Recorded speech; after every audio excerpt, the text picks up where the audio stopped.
Hello, and welcome back to the State of the Line podcast. I'm your host, Christine Pike, and today I'm joined by a very special guest.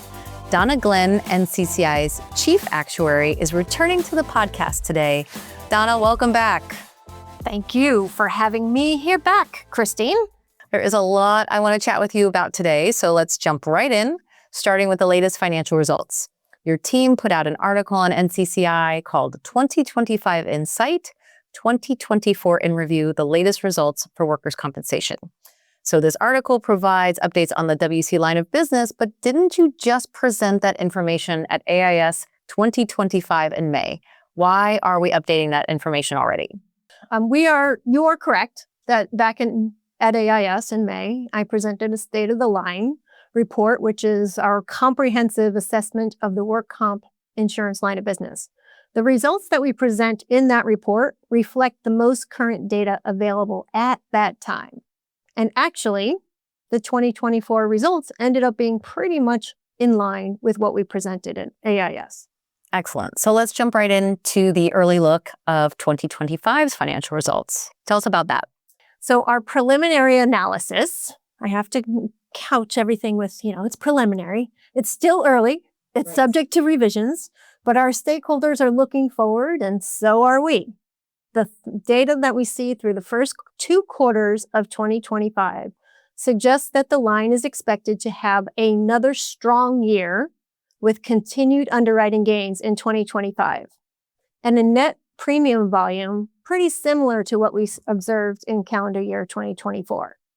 So with a projected combined ratio between 85 and 93, the work comp industry, could see 12 consecutive years with a combined ratio of under 100%. It's interesting that you say that because recently we had Mark Maluznik on the podcast and he discussed the results of our annual survey, right? Our annual carrier executives. They said that their number one concern is the financial health of the system. And that doesn't surprise me. The financial health of the system and rate adequacy are typically the top concerns. And I know that you touched on this in your conversation with Mark, which if the audience hasn't already listened to that episode, they definitely should. This topic is always top of mind for the industry, but heightened economic uncertainty in 2025 and ongoing into 26 may bring about different questions than what we see in the years past. Donna, I appreciate a shameless plug, so we will certainly link Mark's episode and the financial results article that your team drafted in the show notes. So let's get back to business.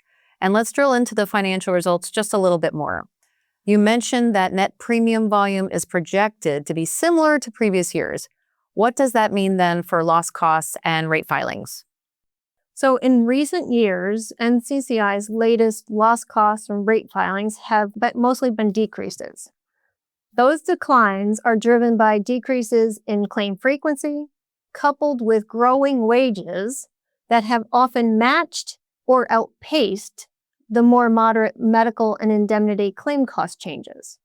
So granted, the latest increase in medical severity that we reported on in 2024 is a bit of an exception. So you mentioned that loss costs and rate filings so far have been mostly decreases. Does that mean that there have been some increases? Indeed. Yes, we have seen a few increases filed in 2025. Several of them we've seen are not NCCI states, so I can't speak to them. But in our NCCI states, Nevada is a great example with an increase, which reflects the uniqueness of each state. So for Nevada, the number and the severity of claims have noticeably increased over the last few years.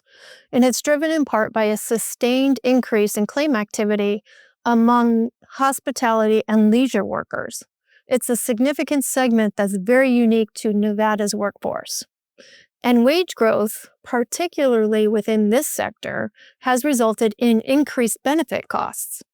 Nevada's current payroll cap, which is another unique feature of the state, has suppressed premium levels while benefits are growing at an accelerated rate. So this has also put upward pressure on the loss ratios and in turn loss costs. We expect the Bureau rate and loss cost levels filed in 2025 with effective dates in 2026 to decrease about 4.5% to 5% on average across NCCI states. But as we often say, every state has a story. So overall, we have been seeing decreases. Are you expecting that to continue? So in the current environment, we expect modest decreases to continue from year to year. It's worth noting that the magnitude of the declines has actually slowed down in recent years, though. And why is that? So one factor that goes into that is the pace of wage growth that has eased relative to post-pandemic highs. So I also want to touch on medical inflation as a component of that, because medical inflation remains in line with a 5-year average of 2.5% to 3%. We did see that medical severity in accident year 2024 grew by about 6%, which points to an uptick in utilization of medical services in workers' compensation. So let's go back a bit. I heard you say, or I heard you add the caveat rather, of the current environment.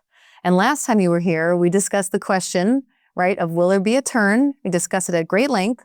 So I will pose it to you again today, Donna. Will there be a turn?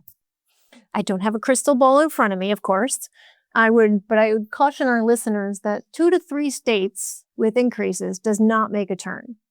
But based on the latest data, we do not anticipate an overall systemic change in the foreseeable future.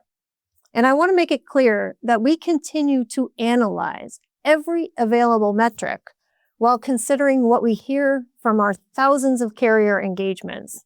We are always monitoring for indicators that could reveal a turn. And let's touch on that for a moment. When we spoke last year, you also mentioned a few scenarios that could be potential disruptors for the system. What are those indicators today, and are they the same as last year? Yeah, the potential disruptors really haven't changed. The first is a sustained reversal of declines in frequency. So while Nevada had an increase in the number of claims, overall, frequency has been declining for several decades, partly due to the increased automation and improved safety technologies in the workplaces. I think we're unlikely to see a sustained reversal in the decline in frequency. In fact, I think AI has the potential to actually accelerate the decrease in frequency. So say a little more about that. The workforce of the future actually may include robotic automation doing dangerous jobs. So NCCI continues to monitor and watch these developments, examining all the potential implications, such as human-robot interactions at work and its effect on claim frequency. So some scenarios may seem to be in the distant future. We're keeping a very watchful eye on AI applications and their potential impact on the workforce, workplace safety, and the overall work comp system. That's really interesting. And, certainly AI and its impacts on the workers' compensation system is top of mind for industry stakeholders. Are there any other potential disruptors to the system? Yeah, there's a few that are always on our mind. And one of those is accelerating medical inflation for workers' compensation. So I did mention that there was that increase in accident year 24. So we are watching that to see what's going to be showing up for 2025 results. And that may signal something for us. Or we saw a significant shift in medical utilization in 24. We're going to see if that's sustained and see how that impacts the system. We also are watching legislative changes that can affect system costs overall. And the last one I would mention is the economic disruption. So we don't see something like that on the horizon, but we're just always watching. Always watching. And can you share a little more about the economy as a potential disruptor? We've seen a heightened sense of economic uncertainty and hiring has slowed. Would you consider that a warning sign? It's a good question. So to date, we haven't seen much disruption, but the last few months of data is just becoming available due to that government shutdown we all experienced a few months ago now. So that creates some of this uncertainty. But here's what we do know. Hiring has stagnated, but unemployment is still relatively low, around 4.3%. There's also fewer job openings. That tells us that people are likely keeping their jobs, and the rate of job losses is also low. So the weakness that we're seeing in hiring may be temporary as economic uncertainty starts to lift and the economy continues to grow.